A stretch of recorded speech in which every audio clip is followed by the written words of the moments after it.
বাড়ির মহিলারা বাজে পরে আমার 5-7 জন মহিলারা মিলে মারছে। আমার আম্মু সারাই আছে থেকে আমার শ্বাস নিতে কষ্ট হতেছে দেখে আমি আমার হাজবেন্ড দুজনে ডাক্তার দেখে যাইতেছিলাম।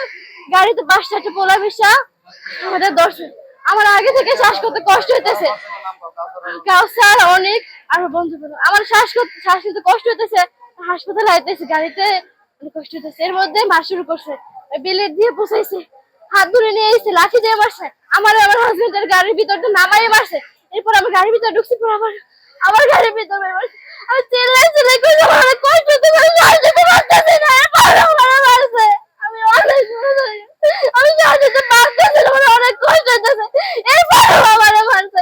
মারতে মারতে হাসপাতালের ভিতর ঢুকেছে। সেবা হাসপাতালের ভিতর ওইখানে ডাক্তাররা এখানে কোনো চিকিৎসা হইবে না। আর তোর পুরুষকে মহিলা থাম, কান্না থামা। আমি শ্বাস নিতে পারতেছি না, জোর জোর শ্বাস নিতে আমার কান্না থামাইতে বলে। হাসপাতালের ভিতর ভাই আমার হাজবেন্ড আমাদের দুজনের মারছে। চিল্লাই করে আমার অনেক কষ্ট হইতেছে, আমি শ্বাস নিতে পারতেছি না। আমাদের কলেজের থেকে শুরু করে মারতে মারতে হাসপাতালে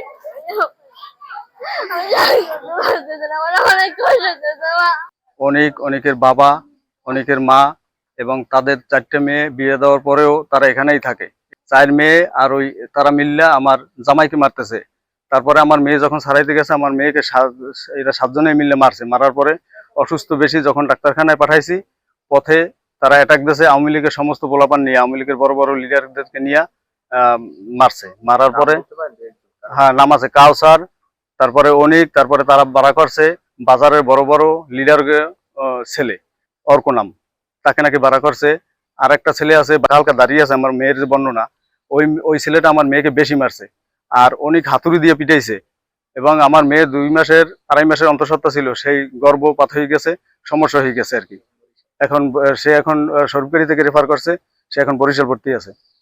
তো আমি দেশবাসীর কাছে বিচার চাই, যদি সঠিক তদন্ত করতে হয় তাহলে সিসিটিভি ফুটেজগুলো যদি চেক করা হয়, সরকারি কলেজের কোনা থেকে শুরু করে সেবা হসপিটাল পর্যন্ত, আমি এখনো কোনো বিচার পাই না। আমি এমনকি 999 কল দিয়ে যখন উদ্ধার করি তাদেরকে উদ্ধার করার পর আসামি সাথেই ছিল, অথচ কোনো পুলিশ তাদের গ্রেপ্তার করে নাই।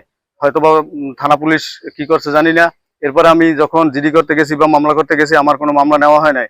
আমার মামলা নেওয়া হয়েছে বুদ্ধিমানি করিয়া, একটু পরে নেতাছি এখন নেতাছি বললা আমাকে কিন্তু যে জিডি করতে গেছি এরকম বললে আমাকে প্রায় 1.5 দিন পর্যন্ত বসাই রাখছে। যখন আমি শুনলাম যে রাস্তায় বসে এরকম একটা অ্যাক্সিডেন্ট হয়েছে, ওদের খুব সন্ত্রাসী নিয়ে মারধর করছে, তখন আমি সাংবাদিকদের জানানোর পরে তাদের নিয়েই আমি স্বরূপকাঠি হসপিটালে চলে যাই।